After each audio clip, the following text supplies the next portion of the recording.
اللہ اکبر اللہ اکبر لا الہ الا اللہ اللہ اکبر وللہ الحمد۔ مومن کے لیے ہر رات قیمتی ہوتی ہے کہ وہ اس میں اللہ کی بندگی اور عبادت سے، بالخصوص نماز تہجد سے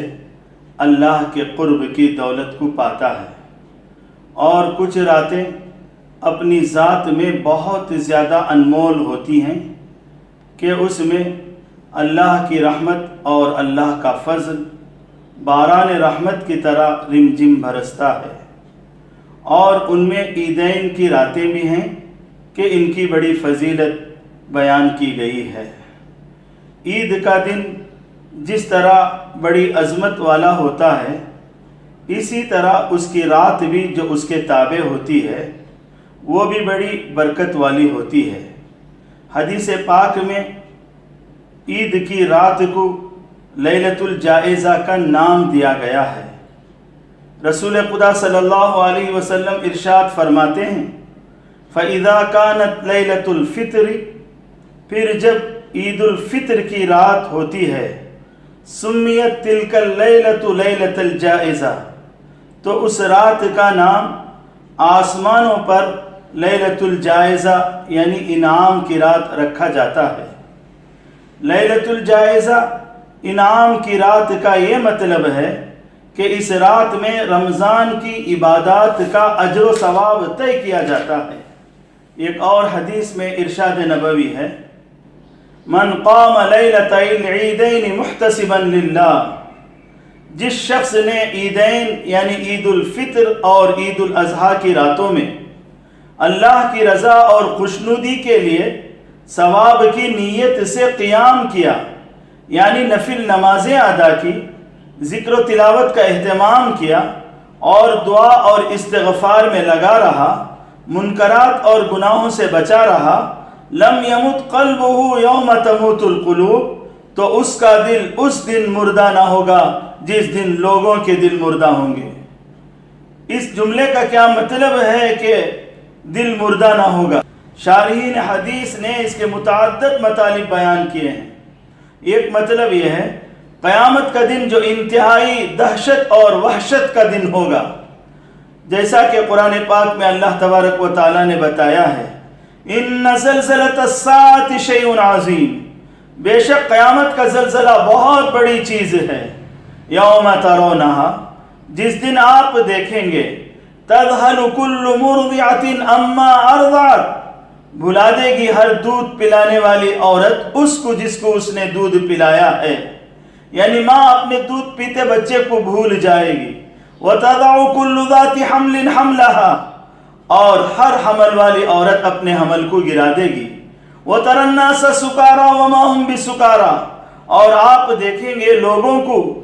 لگے گا ایسا کہ وہ نشے میں ہیں، حالانکہ وہ نشے میں نہیں ہوں گے، بلکہ قیامت کی دہشت اور وحشت اتنی زیادہ ہوگی کہ لوگ اس میں مدہوش ہوں گے۔ ایسے سخت دن میں جہاں لوگوں کے دل دہل جائیں گے، عیدین کی راتوں میں عبادت کرنے والے کا دل وہاں دہشت سے خوف زدہ نہ ہوگا بلکہ مطمئن اور مامون رہے گا۔ باشارین نے اس کا یہ مطلب بیان فرمایا ہے، لکثرت الذنوب، کہ لیلۃ الجائزہ میں شب بیداری کر کے عبادت کرنے والے کا دل گناہوں کی کثرت سے کبھی مردہ نہیں ہوگا، یعنی اللہ تبارک و تعالیٰ اس رات میں عبادت کی برکت سے گناہوں سے اسے محفوظ رکھیں گے۔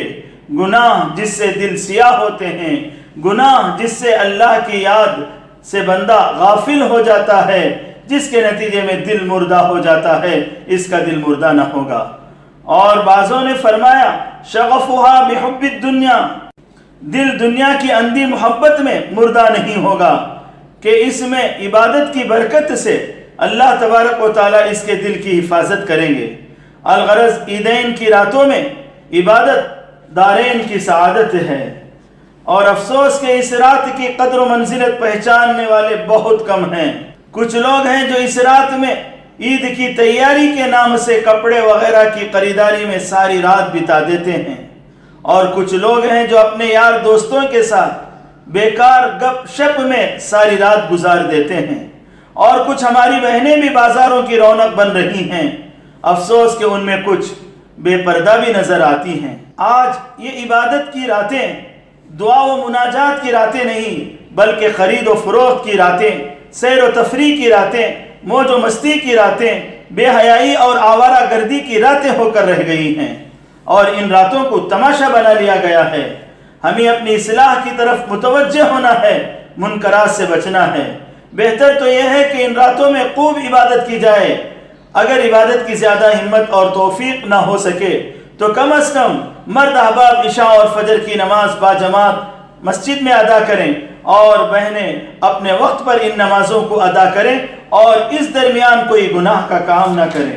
اور ایک اہم بات یہ ہے، اس رات میں عبادت کا صحیح طریقہ یہ ہے کہ انفرادی طور پر اپنے اپنے گھروں میں جتنا ہو سکے بشاشت سے اتنی عبادت کر لی جائے، یہی صحیح طریقہ ہے۔ اللہ سے دعا ہے اللہ ہم سب کو بہتر انداز سے ان راتوں میں عبادت کی توفیق